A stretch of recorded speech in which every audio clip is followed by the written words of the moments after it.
Welcome back, everyone. Ready to dive deep with us again. Today, we're exploring the impact of trauma on the brain and body, and we'll be focusing on insights from The Body Keeps the Score. A truly groundbreaking work by Bessel van der Kolk. Exactly. And we're fortunate to have your expertise to guide us through some of the key concepts. Just to give our listeners a bit of background, Dr. van der Kolk is... A leading trauma researcher. So, safe to say, he knows his stuff. One of the things that struck me right away in the book was the sheer prevalence of trauma. It's often far more widespread than we realize. He states that for every soldier serving in a war zone, 10 children in the U.S. are facing endangerment in their homes. That's a pretty staggering statistic. It is, and it challenges our preconceived notions of what constitutes trauma.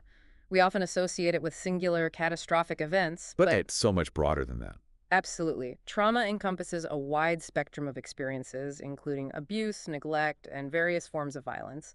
And sadly, it often occurs within our own families and communities. This brings to mind the Adverse Childhood Experiences Study, or the ACE study, which the book delves into. A landmark study which revealed a direct correlation between childhood trauma and increased risk for a whole host of physical and mental health problems later in life. It's like our bodies hold on to those early experiences, and the effects ripple outwards. Indeed. Which begs the question, how does trauma actually impact the brain? Well, van der Kolk uses the triune brain model to explain this. Ah, yes. Breaking down the brain into the reptilian brain, limbic system, and neocortex. Each part playing a distinct role in processing trauma. Precisely. The reptilian brain, our most primal survival center, governs those instinctive responses like breathing, heart rate. It's responsible for that fight or flight response when we perceive danger. So, when faced with a threat, That's our reptilian brain kicking into gear. Then you have the limbic system, where emotions are processed and memories are formed. Trauma can really wreak havoc on this area. leading to... A heightened state of alert, difficulty regulating emotions, and even impacting memory formation and recall. And finally, the neocortex. Our thinking brain, responsible for higher-level functions like language, reasoning. But, as van der Kolk explains, trauma can essentially hijack the brain, shifting control away from that neocortex to the more primal regions. So it's like our rational mind takes a back seat. Exactly. Individuals struggling with trauma might feel overwhelmed by emotions. They might find it difficult to think clearly, to manage everyday stressors. It's as if they're constantly operating from this place of threat, even when no actual danger is present. Their internal alarm system, stuck on high alert. A great analogy. This brings us to the concept of the window of tolerance. It's our capacity to manage stress, to stay regulated. Trauma can shrink this window. Making even small stressors feel overwhelming. Right. It's like that stress bucket overflows much more easily. Now, another important concept the book introduces is Stephen Porges's polyvagal theory Which focuses on the social engagement system. and its role in regulating our nervous system. This system is vital for us to feel safe, connected, calm in our relationships. So essentially, it's our ability to engage with others in a healthy way. Yes. Trauma can disrupt this intricate system, making it difficult to form those trusting bonds, to feel at ease in social settings. So it can impact our ability to connect with others on a very fundamental level. It can manifest as social isolation, difficulty reading social cues, a persistent sense of unease or unsafety in relationships. That makes so much sense. Oh, Now, to counteract this disruption, van der Kolk really emphasizes the significance of co-regulation in healing. absolutely. Having those safe, attuned relationships can truly help soothe the nervous system, rebuild that sense of trust. Like having an anchor in a stormy sea. I love that analogy. And this leads us to a central premise of the body keeps the score. Trauma leaves its mark not only on our minds, but physically as well. Right, the title itself is so evocative. It is. And van der Kolk provides a multitude of examples of somatic symptoms: chronic pain, digestive issues, sleep disturbances. Things we might not typically associate with trauma. Exactly. It's like our bodies are holding on to that trauma, even when our minds try to bury it. It's almost as if that emotional pain, if it's suppressed, ignored, has to find another outlet. I think that's a really insightful way to put it. Trauma can also manifest as dissociation, numbing, even those sensation-seeking behaviors. As ways of coping with those overwhelming internal experiences. Precisely. Now let's shift our focus a bit to attachment and development, which are crucial for understanding the impact of trauma. Van der Kolk draws on the work of John Bowlby and attachment theory. Which highlights the profound importance of secure attachment for healthy emotional and social development. Bowlby's research really illuminated how early childhood experiences, particularly the quality of caregiving, shape brain development. And influence our ability to regulate emotions, form relationships, and be resilient. Exactly.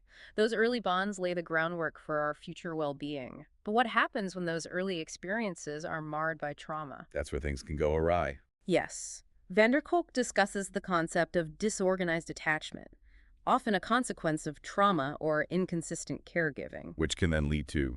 Difficulties trusting others, regulating emotions, forming those stable, healthy relationships.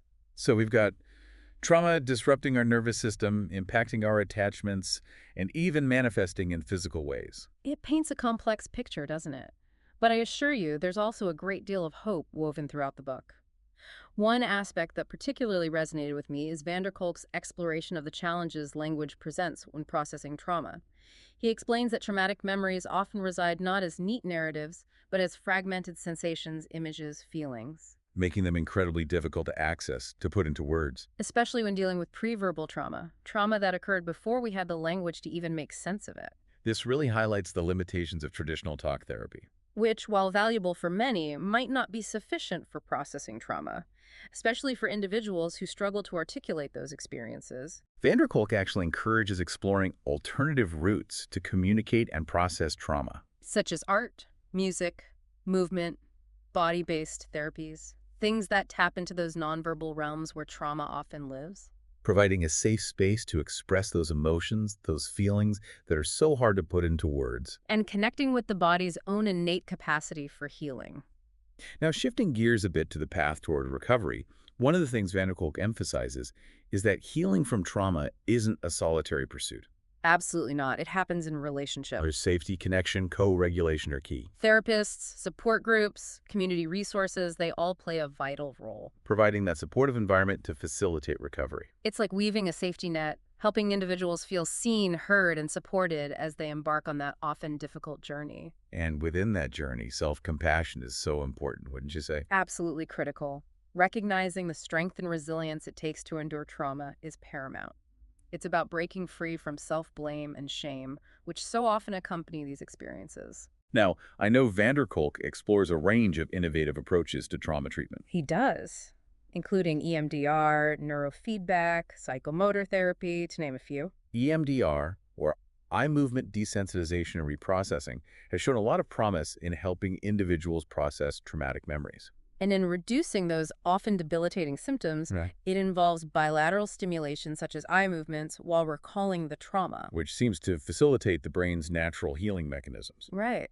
And then you have neurofeedback, which focuses on training brainwave activity, with the aim of enhancing self-regulation, emotional control. It's shown to be particularly helpful for those with ADHD or emotional dysregulation. giving them more control over their internal states. Exactly. And then there's psychomotor therapy, which was developed by Albert Passot.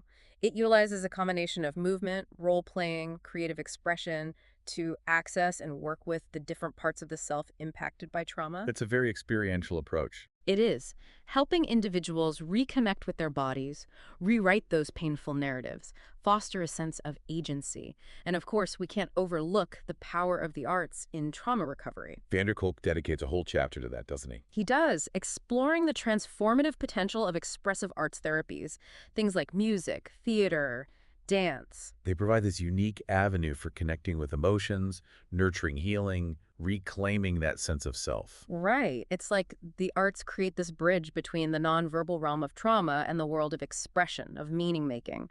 He highlights the work of programs like Theater of War, which uses ancient Greek plays. To help veterans process trauma. Veterans and communities, actually, processing collective trauma. What's so powerful about these programs is that they provide this shared experience, fostering connection, and diminishing that sense of isolation that often accompanies trauma. A safe container for exploring difficult emotions, for finding resonance with others who've endured similar experiences. And beyond individual healing, the body keeps the score, really underscores the importance of creating what he calls trauma-informed communities. Environments that are sensitive to the prevalence of trauma and its impact. And that provide support for those who've been affected. This calls for education and training across the board, doesn't it? It does. Schools, healthcare systems, social services. It's about moving away from that culture of blame and shame towards a culture of empathy and support. Imagine a world where educators understand the effects of trauma on learning, where physicians recognize the link between physical symptoms and past experiences, where communities provide those safe havens for healing and connection. It really requires a paradigm shift in our approach to mental health, acknowledging that trauma is a public health crisis that requires a collective response. Which leads us to a crucial question. How do we turn this knowledge into action? What steps can we take as individuals and as a society to create a more trauma-informed world? The book offers a wealth of practical guidance, encouraging readers to explore those various therapeutic approaches, to engage in practices that nurture self-regulation and connection, and to advocate for systemic change. But beyond specific techniques, I think the most powerful message is one of hope. Right. Kolk reminds us that while trauma leaves its mark, it doesn't have to define us. Exactly. Healing is possible. There are many paths to recovery, and the human capacity for resilience is truly astounding. We can reclaim our lives, rewrite our narratives, and discover meaning and purpose even in the aftermath of adversity. As we wrap up our exploration of The Body Keeps the Score, are there any key takeaways that particularly resonated with you? Well, one of the most profound realizations for me was that trauma isn't just a psychological issue, it's biological. Hmm. It affects our nervous system, our hormones, brain structure, even our immune system. It really highlights the need for a more holistic approach to healing. We can't just talk our way out of trauma. We need to engage the body as well. Absolutely. And another takeaway that stood out to me was the profound impact of those early childhood experiences on brain development and our capacity for emotional regulation, relationships. Secure attachment lays the foundation for resilience, but trauma can really derail that process.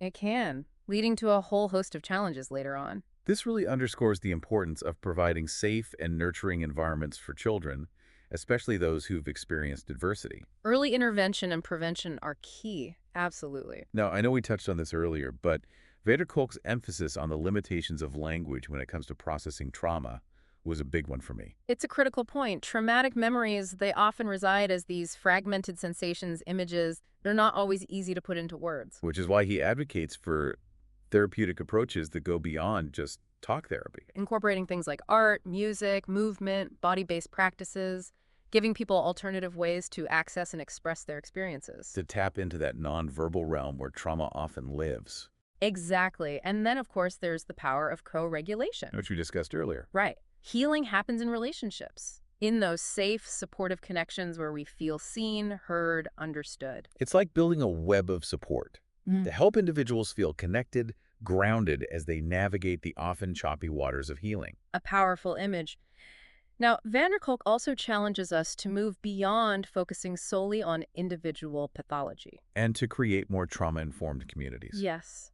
Educating ourselves about the prevalence of trauma, advocating for systemic change, creating those environments that foster safety, connection, support. It's a shift from blame and judgment to understanding and empathy, recognizing that trauma is a collective issue that demands a collective response.